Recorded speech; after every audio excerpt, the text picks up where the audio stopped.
Alright, so the Stealth Cam Revolver. Let's talk about this. Kind of a long-term review. I've been using this since the day it dropped. I mean, I ordered the first ones, the first batch, got it in a few days, got it out. So I've had it out a couple months, maybe. I think maybe I got it out late May, somewhere in that ballpark. I've moved it to a couple different places, tried some different scenarios.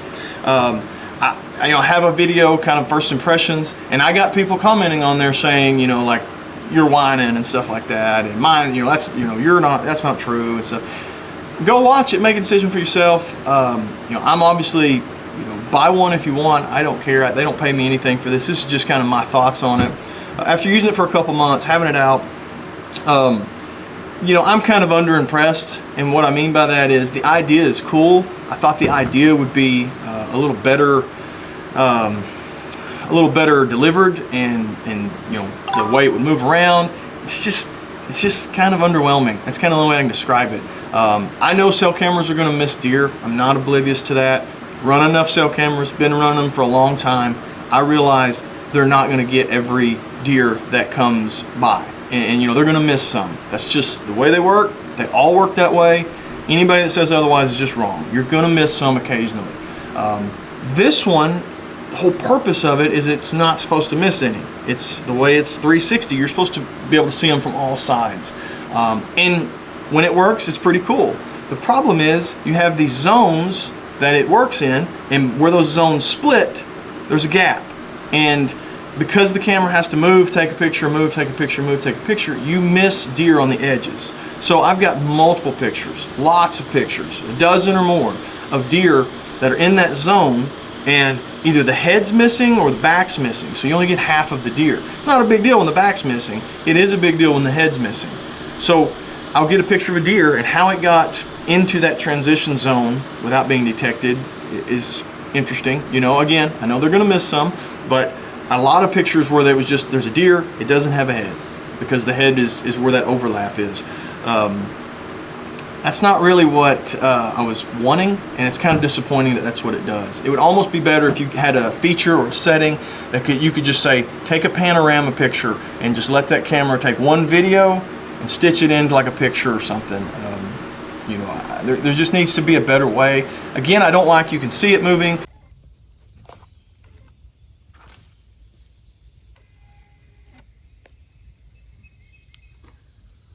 Alright, so I finally got it to spin around and take more pictures. I don't like you can hear it moving. You can audibly hear the servo spinning, and it sounds like the camera taking a picture. That's a little disappointing, because I think if there's deer around, they're definitely gonna spook off that. If they do, we pulled up to pull this camera off a tree from its last spot, and my buddy was with me, and he goes, "It's moving." Yeah, you can see it. I mean, he's a human from 10 feet away and goes, "I can see that moving." So I kind of feel like a deer, especially in season when pressure's on, because no one's used these with pressure yet. Everybody's used them in the summer on a bait pile when they're in velvet and they're, bachelor groups, and they're dumb. What are they going to be doing when they've been hunted a little bit, when they've smelled some humans in a tree, they've seen some, they've been shot at? I think that's going to spook them. Maybe I'm wrong, I'm willing to be proven wrong, but I think that's going to spook them. My first thoughts was I was going to sell this. I was going to put it on eBay, get me, $100 back out of the 150, 160 that it cost. But I'm going to hold it a little longer, because I think in the rut, I'm holding out hope that during the rut, when they're running and chasing and just going everywhere, and they're not necessarily staying on a trail or coming to the food, this might have a use. I hate that it's not right now. It doesn't seem to be as good. It definitely has some cool features, but it's kind of the way they're delivered that you go, yeah. So I don't know. The battery life seems to be pretty good. That's the only thing. That's got like 16 batteries in it, so it ought to be good. But the battery life is a positive. The picture quality is lacking. Video quality is lacking. The app. I was disappointed in the quality of the picture itself. So you'll notice on the box, there's a little secret. On the box it says 36 megapixels. That doesn't mean anything. All that means is if you want to go pull the SD card, the pictures have 36 megapixels, which is nice, but that's not why you buy a cell camera. You buy a cell camera to send it to your phone. So when you download an HD photo off of one of these apps, swipe up on your iPhone and it'll show you how high quality it is. So for the Revolver, the pictures, the HD photos are 1920 by 1080. Okay, that's fine, but that's not as good as a competitor. It's lacking the functionality of the spinning camera, disappointing. Signal seems to be fine. I don't have an issue with signal. The usability of it for $150, there ought to be a screen or something in here to aim it. I haven't found out a way to aim this. So when you're setting this up and you're hoping that it's level, so it's seeing across this field or whatever, and it's not tilted a little bit and aimed a little bit high on the other end, I can't find a good way to check it without just dancing around in front of it and trying to get it to take a picture. That seems a little old school for $150, $160 by the time you tax and ship and all the other stuff. But like I said, I'm not enthusiastic about it. Now, call me a fanboy or whatever. I get it.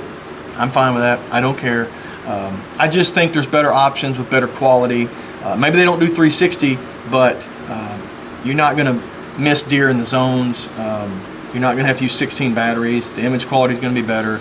I just think there's some other options out there that you could set in the corner of a field and broadcast across it and get the same end result. But anyway, it's interesting. It's the first gen. Maybe the second gen will fix some of those features. I'd like to see, like I said, a panorama view.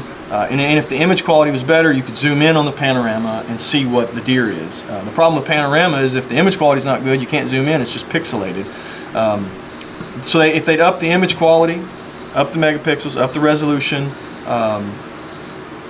do a panorama option instead of just picture, they might be able to get me back on board with this. But I'm going to use it through the rut. We're going to see what happens. I'll let you know late season, long-term review. This is kind of a long-term review, but not super long.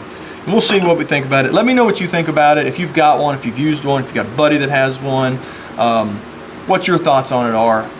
I think it's going to be similar to the Moultrie panorama that we used to have back in the day before a lot of technology got good. I think it's going to come and go, and that's hard for people to hear. I think this is going to be a 2-year, maybe 3-year camera model, and then it'll just kind of disappear, and everybody will go, what happened to that 360 model they had? Maybe I'm wrong. Just calling the shot now. We'll see 3 years from now. Let me know what you think about it. It's interesting. I'll give you that. Appreciate it.